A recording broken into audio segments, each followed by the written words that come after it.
It's just past midnight. You're 9 years old, sleeping in a canvas tent at Camp Scott in the Mays County hills of northeastern Oklahoma. The summer air is thick and warm. Somewhere nearby, a creek runs over rocks.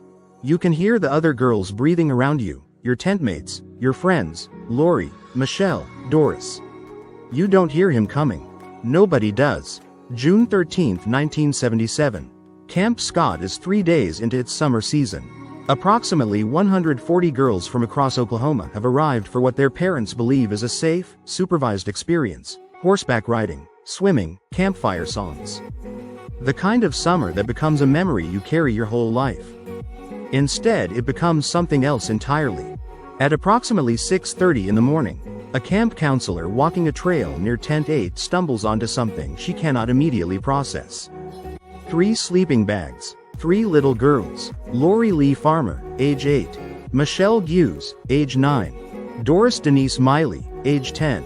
All from Troop 6 out of Tulsa. All dead.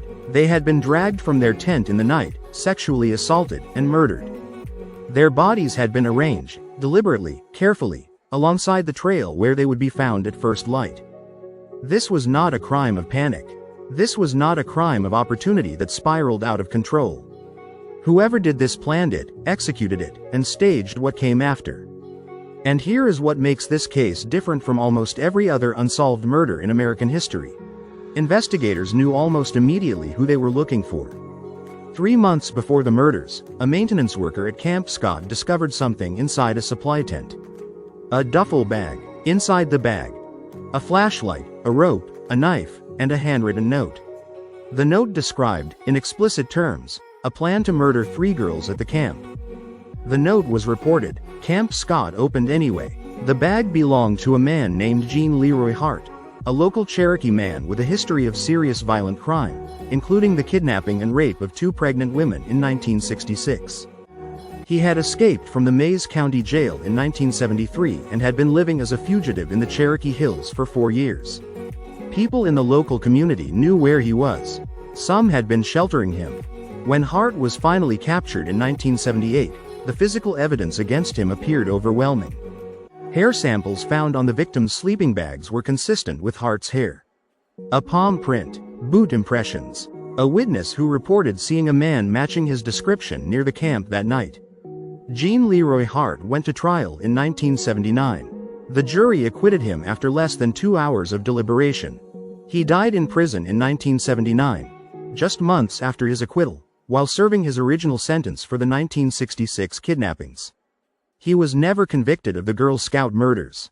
The case remains officially unsolved. 3 little girls, 1 acquittal, no conviction, 47 years of nothing. After Hart's acquittal, investigators largely closed the book. But the pre-crime note, discovered months before the murders, represents one of the most catastrophic institutional failures in the history of American criminal investigation. A written plan to murder children at a specific location was found. The location was not closed. No additional security was arranged. No warning was issued to parents.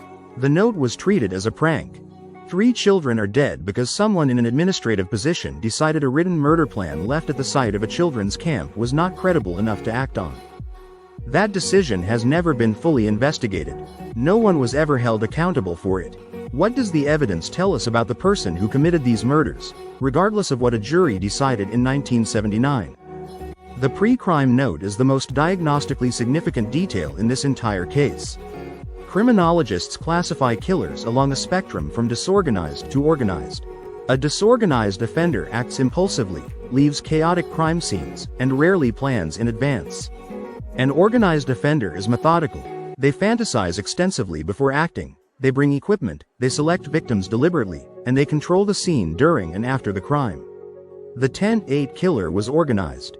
The note, written months in advance, indicates an extended fantasy period, which behavioral science consistently identifies as a precursor to planned predatory violence. The equipment bag, rope, knife, flashlight, indicates premeditation. The deliberate arrangement of the victims' bodies afterward indicates a need for control that extended beyond the act itself. Staging a crime scene is a behavioral signature that says, "I am still in control. Even now." The sexual component combined with the age of the victims and the staging behavior points toward what the FBI's behavioral science unit would classify as a power assertive or power reassurance offender. Someone whose violence is fundamentally about dominance, not impulse. These offenders do not stop. They escalate. The 1966 kidnapping and rape of 2 pregnant women, if connected to the same perpetrator, represents an earlier point on exactly that escalation curve. The most disturbing behavioral reality of this case is not the crime itself. It is the note.